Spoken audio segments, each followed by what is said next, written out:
Alam nyo na, Tito ng White Mesa, no? So, bago lahat, bago natin simulan tong reaction video na to, no? Gusto ko lang magpasalamat sa mga, sa mga subscribers dito sa White Mesa. Maraming salamat sa mga warm na comments nyo. Sobrang nakakatawa at nakakabusog basahin. At, nakakatawa lang na ang daming natutuwa dito sa channel kahit alam niyo yun, pasensya na ulit dahil medyo inconsistent ako this past few months sa pag-upload, no? Dahil nga busy rin ako sa ginagawa kong music. May mga projects din akong tinatapos. Nga pala, speaking of music, ito, i-release ko to sa August 28. Check nyo.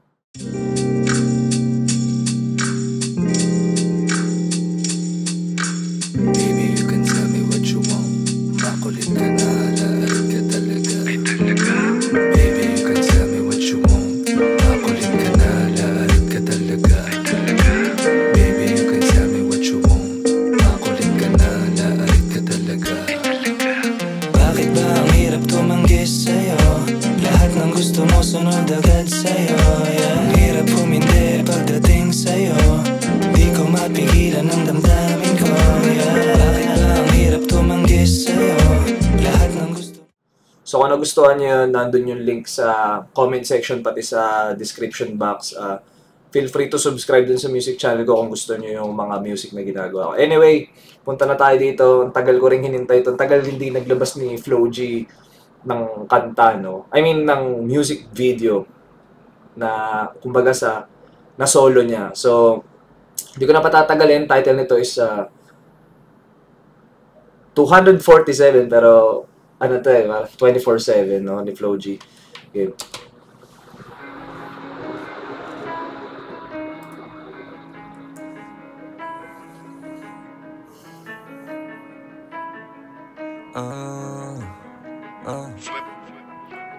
Hustle 24/7 level. Grab yung kumakalaban. Tell them sinasagad na lahat ng pwede habang wala pa sa heaven.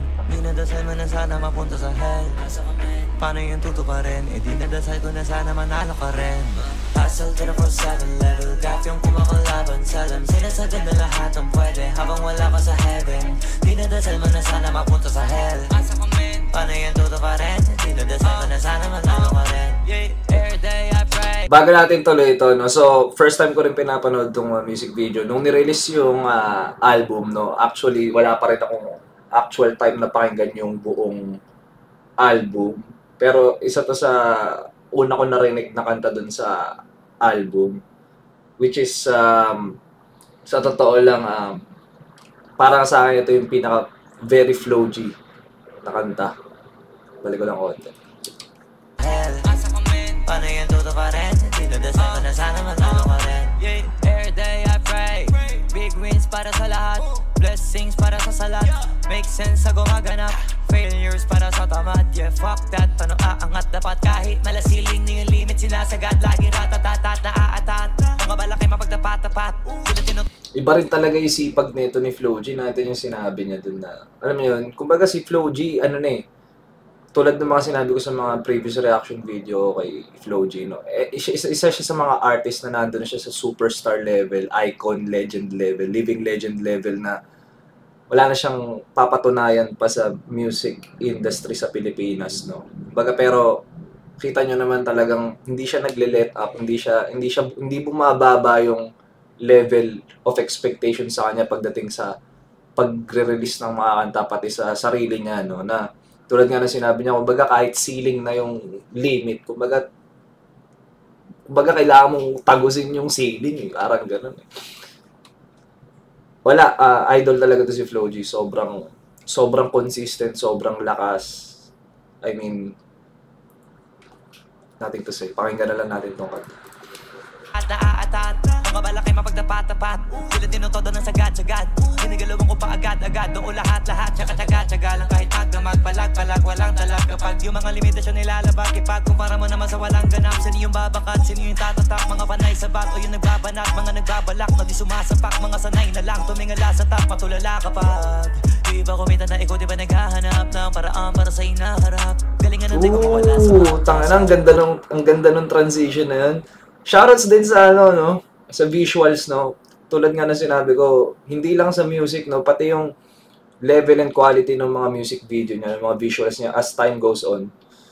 Alam niyo yun, alam mo yung laging may something new sa ginagawa ni Flo G, no? I mean, kumbaga paangat lang ng paangat yung yung standards niya when it comes sa craft niya. Craft niya in general. Ganda ng transition na. Iba kumita na ikaw, di ba naghahanap ng paraan para sa inaharap? Kumbaga yung yung mapa biglang sa kumbaga para sa akin nakikita ko symbolism nun. Kumbaga nasa ulo niya lahat eh. Kumbaga lahat ng daan na ewan ko siguro masyado ako na-overthink pero Ikaw mawala sa mapa sa hustle 24/7 level gap yung kumakalaban sa alam sinasagad na lahat ng pwede habang wala pa sa heaven. Dinadasal man na sana mapunta sa hell. Paano yun tutuparin? Dinadasal ko na sana manalo ka rin. Hustle 24/7 level gap yung kumakalaban sa alam sinasagad na lahat ng pwede habang wala pa sa heaven. Dinadasal man na sana mapunta sa hell. Paano yun tutuparin? Dinadasal ko na sana manalo ka rin. Di mang ito diba? Pag nandun na sa point si Flo G na baga dahil pa rin yung haters na baga pinagdadasal na ayan nga lumigwak siya eh, like lumaylay eh. Pero sinabi niya na paano mangyayari yun eh ako pinagdadasal niyo sa akin is bumagsak ako. Ako pinagdadasal ko is manalo din kayo, like umangat din kayo. So kumbaga technically speaking, kumbaga parang yung bad karma, good karma, talagang hindi mo siya, kumbaga basically, kahit Diyos hindi siya papabayaan kasi kahit ang daming bumabati ko sa kanya or ang daming may ayaw sa kanya. Pero siya, ang pinagpipray niya sa mga may ayaw sa kanya is for their success. So, alam mo yun. Kumbaga, always be the better person. Yun ang masasabi ko. Yun ang laging quote na nasa isip ko ngayon. Always be the better person. Masagip, ayaw kitang maligaw. Gusto kita matanaw na malayo kaysa sa lumang ikaw. Magalimaw, try mo sa'kin makinig. Bye-bye yung sound. Pwede mo gawa ng dance step. Pwede ka bang mapabounce habang yung mundo advance. Yung tinuturo sa fans. Kada minuto may chance. Kada susubok, hindi yung susuko na lang pag natalo ko once. Tas technique ko na trusted. Kada merong gagawing task. Dapat maging ahead ng one step. Para dun palang galing na. Habang yung sikap at sipag hindi nawala ka. Kasipa na sipa na karating na. Sipat ang sipat ang bago yung pagkapanalo. Naging na. Tapos ano bang gawin ng gano'n? Ay na, grabe yung multi tsaka rhyme scheme na yun. Panis na, habang yung sikap at sipag hindi nawala ka. Kasipa na sipa na karating na. Tapos sipat ang bago yung pagkapanalo. Naging routine na, di na tapos ano bang gawin ng galos? Bahalaga gumaling ka. Di para kapurahin, ano man ang parating sa atin. Saluhin lang, sagarin, pagkanahin. Pag-isipan para sa akin, madali lang manuwain. Makikita na madami, mga bilang na may galit. Kalimitan, tinabalik, pag-imitan, patawarin. Kasi minsan kalabanin, katipira, nuunahin. Pagod natin, natupagin, nakakahig, lumagari lagi. Hustle 24/7 level gap yung kumakalaban. Alam nyo, listening to this now, tas, di ba, tulad nga nung nakita nyo kanina, may re-release ako na kanta sa August 28. Isa to sa mga artist na alam nyo, nakaka-motivate pakinggan na mas i-push yung sariling craft. Hindi lang sa music or sa arts, no? Kumbaga kung ano mang ginagawa nyo sa buhay. Kumbaga, ito yung mga tipo ng hindi lang, alam mo may sense siya pakinggan na nakaka-motivate siya pakinggan. Kasi, full package yung kanta eh. Like, instrumental wise, di ba, parang back, talagang, yun nga, tulad ng sinabi niya, pwede mong gawan ng dance step na mapapabounce ka pa. Pero, yung internals ng kanta, like yung concept or yung meaning ng kanta, hindi siya yung talagang, as in, alam mo yun, kompleto eh. May motivating siya, may lesson ka na makukuha sa kanta niya. Kumbaga, hindi siya yung tulad ng mga ibang artist ngayon na para sa akin, hindi siya okay. Like, okay, sige, minsan may mga kantang, kumbaga, may mga concept talaga na, ako di rin naman ako plastic, na may mga concept ako na, kumbaga, hindi rin naman kumbaga for mature people only, no? Pero yung sa kanya kasi like, kumbaga yung flavor na dinadala niya, kumbaga at the same time may makukuha kang aral. Salam, sinasagad na lahat ng pwede habang wala pa sa heaven. Dinadasal mo na sana mapunta sa hell. Paano yan todo pa rin? Dinadasal ko na sana manalo ka rin. Hustle to the 7 level, gap yung kumakalaban. Salam, sinasagad na lahat ng pwede habang wala pa sa heaven. Dinadasal mo na sana mapunta sa hell. Paano yan todo pa rin? Dinadasal ko na sana manalo ka rin. Monday to Sunday, 7 days a week. Buhay na ganito ay the greatest week. 0 to 100, grabe tinuwid. Lilingon na lang sa dati, di na babalik. Monday to Sunday, 7 days a week. Buhay na ganito ay the greatest week. 0 to 100, grabe tinuwid. Lilingon na lang sa dati, di na babalik. Parang naalala ko si Itachi ito na.